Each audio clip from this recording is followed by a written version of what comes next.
नमस्कार दर्शकों, आप देख रहे हैं जी10 न्यूज और मैं हूं आपके साथ स्वर्णिम कसाना। चलिए रुख करते हैं उत्तर प्रदेश की कुछ बड़ी खबरों की तरफ। सबसे पहली खबर कानपुर से, जहां कानपुर विश्वविद्यालय की छात्रा ने अपने ही विभाग के जिम्मेदारों पर लगाया बड़ा आरोप।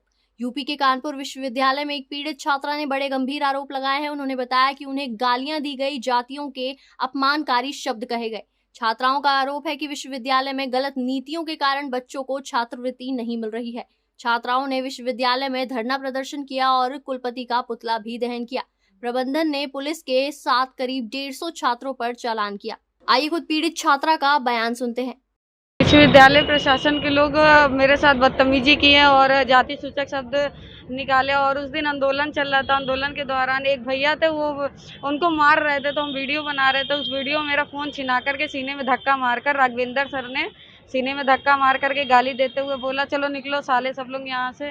तो हमने बोला सर ऐसे क्यों बोल रहे हैं? तो राघवेंद्र सर, प्रवीण भाई पटेल, कटियार सर, ये तीनों लोग आपस में बोलते हैं। भंगी चमार की लड़कियां भी आई आंदोलन करने, इन लोग का भाव ज्यादा बढ़ गया है।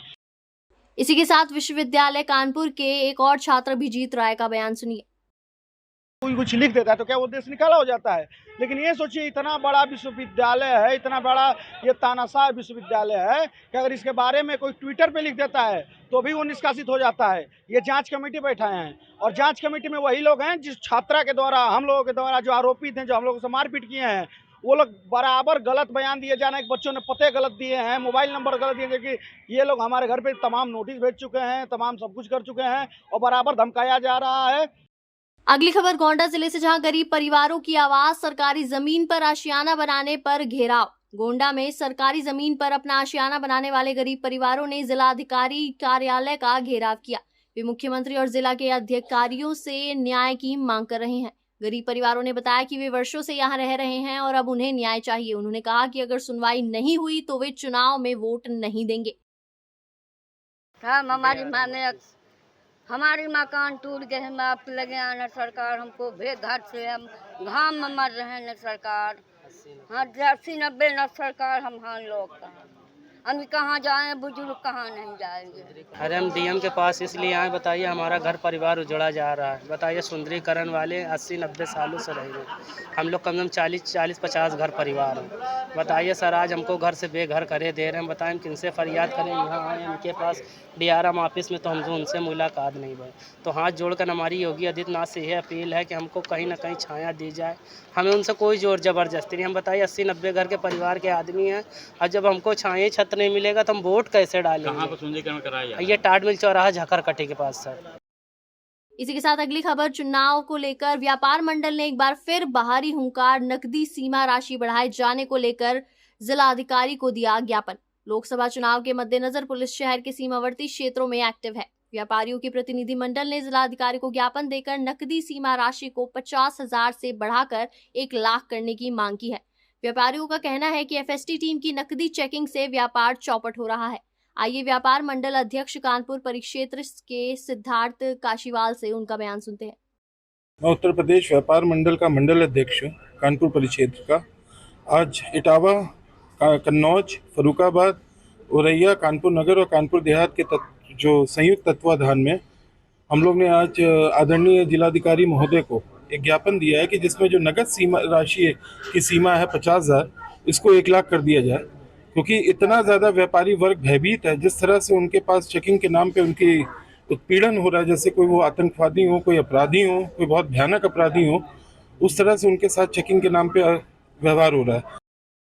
इसी के साथ अगली खबर आ रही है बिजनौर से, जहां हरियाणा के मुख्यमंत्री नायब सिंह सैनी का बड़ा बयान। भारत माता की जयकारे के साथ हरियाणा के मुख्यमंत्री ने बात शुरू की। उन्होंने चंदन चौहान के लिए मतदान की अपील की और नरेंद्र मोदी की प्रशंसा की।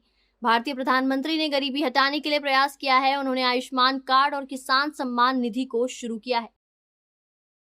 भाइयों, ये घमंडिया गठबंधन के लोग, इन्होंने बड़ा विरोध किया था उसका, ये धारा 370 को समाप्त नहीं कर सकते, परंतु ये हमारे विचार में था, ये हमारे विचार का विषय था।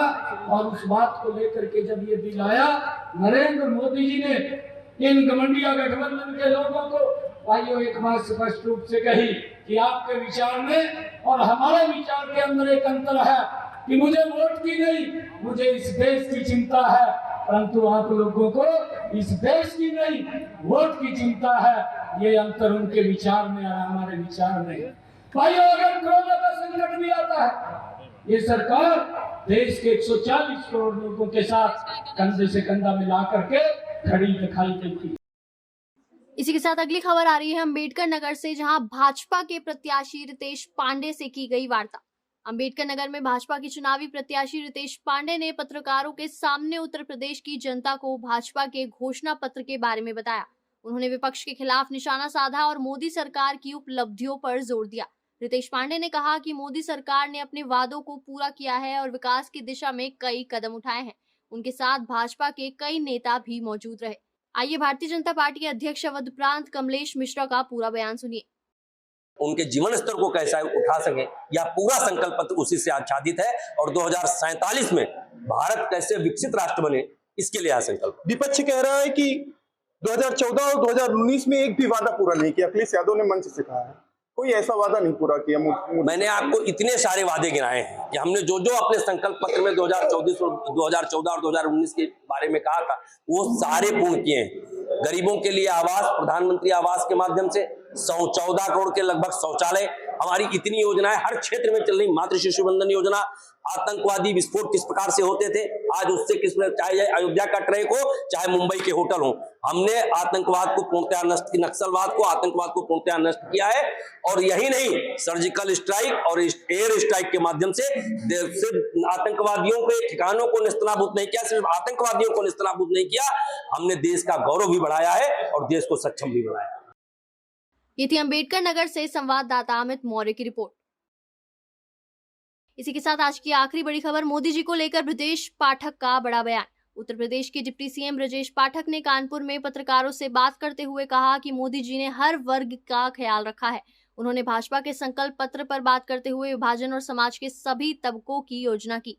पाठक ने कहा कि विपक्ष गलत और मनगढ़ंत बातों का प्रसार करके जनता को भ्रमित कर रहा है। भाजपा के संकल्प पत्र में देश के हर वर्ग को ध्यान में रखा गया है। आइए डिप्टी सीएम ब्रजेश पाठक का पूरा बयान सुनिए। सबका साथ, सबका विकास, सबके विश्वास के आधार पर काम करते हैं और चुनाव में जीत की संभावनाएं जिसकी अधिक होती है, सरकार बनेगी। हम आप देखेंगे हमारे कार्यों में, हमारी फेरिस्त जो मैंने गिनाई है, पक्का मकान देखें, कानपुर में ढेर सारे अल्पसंख्यक मुस्लिम भाई बहनों को मिला है। उज्ज्वला गैस की योजना की लाभार्थी हमारी बहनें हैं, जनधन खाते उनके भी खुले। हम सभी योजनाओं में सबका साथ, सबका विकास, सबके विश्वास के आधार पर। फिलहाल के लिए उत्तर प्रदेश की खबरों का सिलसिला यही रुकता है। हम एक बार फिर पेश होंगे और कुछ बड़ी खबरों के साथ। तब तक के लिए बने रहें जी10 न्यूज के साथ। धन्यवाद।